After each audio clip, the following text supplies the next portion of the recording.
Leviticus 25. The Lord said to Moses at Mount Sinai, "Speak to the Israelites and say to them, when you enter the land I am going to give you, the land itself must observe a Sabbath to the Lord. For 6 years sow your fields, and for 6 years prune your vineyards, and gather their crops. But in the 7th year the land is to have a year of Sabbath rest, a Sabbath to the Lord. Do not sow your fields or prune your vineyards. Do not reap what grows of itself, or harvest the grapes of your untended vines. The land is to have a year of rest. Whatever the land yields during the Sabbath year will be food for you, for yourself and your male and female, servants and the hired worker and temporary resident who live among you, as well as for your livestock and the wild animals in the land. Whatever the land produces may be eaten. Cut off even 7 Sabbath years, 7 times 7 years, so the 7th Sabbath years among the period of the 49 years.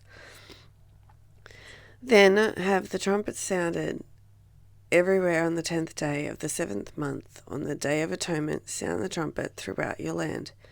Consecrate the 15th year and proclaim liberty throughout the land and all its inhabitants. It shall be a jubilee for you. Each of you is to return to your family property and your own clan. The 50th year shall be a jubilee for you. Do not sow, do not reap what grows of itself, or harvest the untended vines, for it is a jubilee. It is to be holy for you. Eat only what is taken directly from the fields. In this year of Jubilee, everyone is to return to their own property. If you sell land to any of your own people or buy land from them, do not take advantage of each other.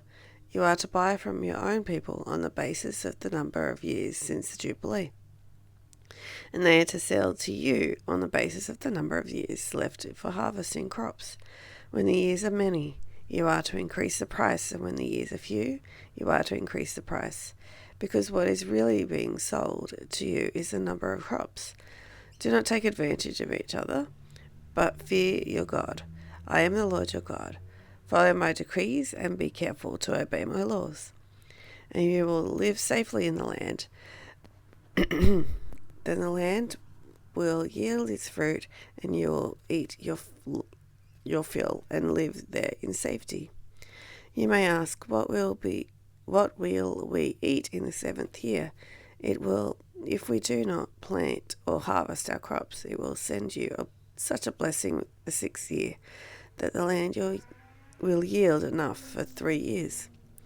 While you are planting during the 8th year, you will eat from the old crop and will continue to eat from it until the harvest of the 9th year comes in. The land must not be sold permanently, because the land is mine, and you reside in my land as foreigners and strangers. Throughout the land you will hold as a possession. You must provide for the redemption of the land.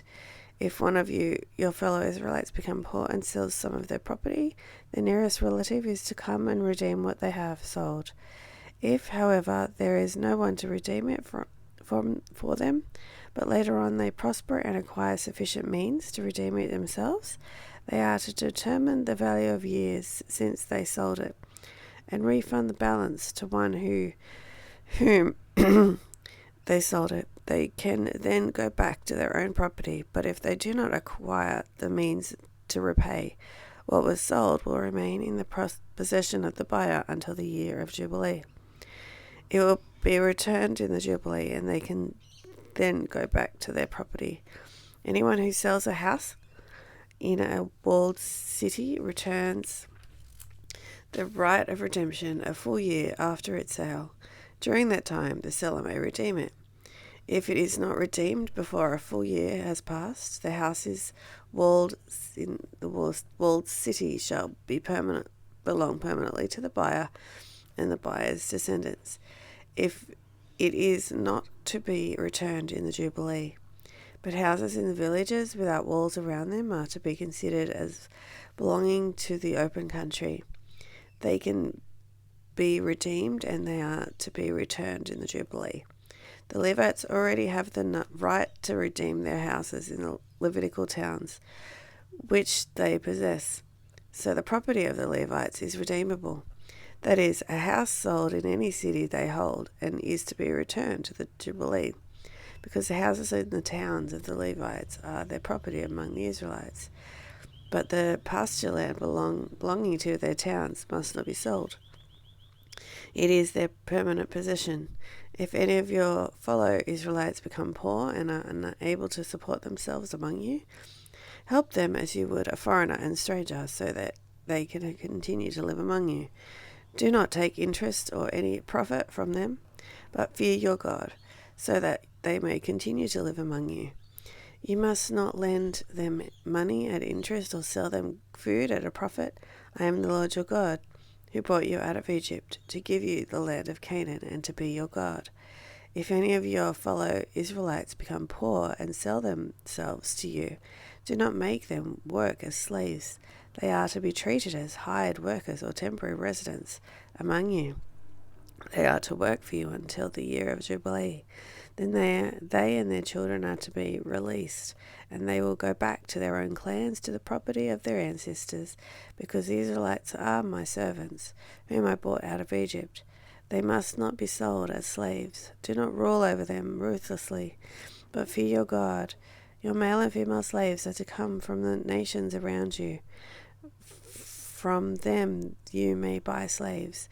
You may also buy some of the temporary residents living among you in members of their clans born into the country, and they will become your property. You can bequeath them to your children as inherited property, and can make them slaves for life, but you must not rule over your fellow Israelite ruthlessly. It is a foreigner residing among you. You become rich, and any of the fellow Israelites become poor and sell themselves to the foreigner or to a member of the foreigner's clan. They retain the right of redemption after they have sold themselves. One of their relatives may redeem them. An uncle or a cousin or any blood relative in their clan may redeem them. Or, if they prosper, they may redeem themselves.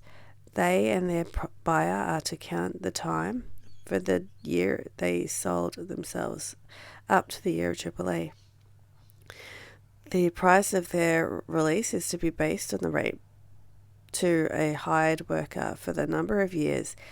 If many years remain, they must pay for their redemption a larger share of the price paid for them. If only a few years remain until the year of Jubilee, they are to compute that and pay their own redemption accordingly. They are to be treated as workers hired from year to year. You must sell it to those whom they owe service. Do not rule over them ruthlessly. Even if someone is not redeemed in any of these ways, they and their children are to be released in the year of Jubilee. For the Israelites belong to me as servants. They are my servants, whom I brought out of Egypt. I am the Lord, your God.